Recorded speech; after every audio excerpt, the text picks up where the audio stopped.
السلام علیکم ورحمۃ اللہ وبرکاتہ۔ میرے انتہائی واجب الاحترام سامعین و ناظرین کرام، آج بروز بدھ شعبان المعظم کی 27 تاریخ ہے۔ رمضان کا بابرکت اور عظمت والا مہینہ آنے والا ہے، لیکن ہم سب جاننا چاہتے ہیں کہ رمضان کا مہینہ کون سے دن شروع ہوگا۔ اس سلسلے میں ماہر فلکیات مولانا سمیع الدین صاحب قاسمی انہوں نے ایک ویڈیو ریکارڈ کرایا ہے۔ اس میں انہوں نے بتایا ہے کہ چاند ایشیائی ممالک میں کس تاریخ میں اور کس دن نکلے گا، اور رمضان المبارک کا پہلا روزہ کس دن ہوگا اور عید کون سے دن ہوگی۔ تو چلیے ان کی ویڈیو دیکھتے ہیں۔ آپ سے گزارش ہے کہ اگر آپ ہمارے چینل پر نئے ہوں تو چینل کو ضرور سبسکرائب کریں اور ویڈیو کو لائک ضرور کریں۔ تو چلیے ان کی ویڈیو دیکھتے ہیں۔ نحمدہ و نصلی علی رسول الکریم، اما بعد۔ ہندوستان کے ایک صاحب نے پوچھا ہے کہ رمضان میں چاند کی صورتحال کیا ہے۔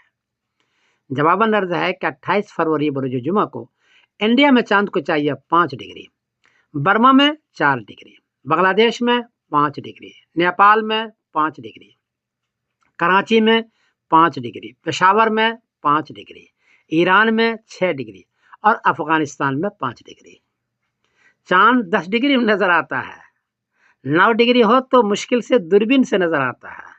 یہاں 28 فروری کو 5 ڈگری اور 4 ڈگری ہے، اس لیے 28 فروری بروز جمعہ کو چاند نظر نہیں آئے گا۔ 1 مارچ بروز سنیچر کو انڈیا میں چاند کو چاہیے 19 ڈگری، برما میں 18 ڈگری، بنگلہ دیش میں 18 ڈگری، نیپال میں 19 ڈگری، کراچی میں 19 ڈگری، پشاور میں 19 ڈگری، ایران میں 20 ڈگری اور افغانستان میں 19 ڈگری۔ 1 مارچ بروز سنیچر کو چاند 10 ڈگری سے کافی اونچا ہے، اس لیے 1 مارچ بروز سنیچر کو چاند نظر آئے گا، دیر تک رہے گا، واضح نظر آئے گا۔ اور 2 مارچ بروز اتوار کو رمضان کی پہلی تاریخ ہوگی انشاءاللہ العزیز۔ اس اعتبار سے یہ لوگ 1 مارچ بروز سنیچر کی شام کو تراویح پڑھیں گے انشاءاللہ۔ اور ان کی عید ہے 31 مارچ بروز پیر کو۔ 31 مارچ بروز پیر کو عید الفطر ہوگی۔ اس سارے خطے کے اندر چھٹی بک کرانا ہو تو نوٹ کر لیں۔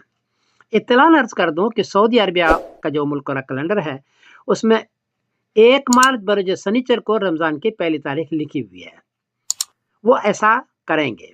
وہاں 7 ڈگری چاند اونچا ہے 28 فروری بروز جمعہ کی شام کو، اور ان کی عید ہے 30 مارچ بروز اتوار کو عید الفطر۔ تو یہ صورتحال ہے، آپ اس کو نوٹ کر لیں۔ میں سمیر الدین قاسمی بول رہا ہوں مانچسٹر انگلینڈ سے۔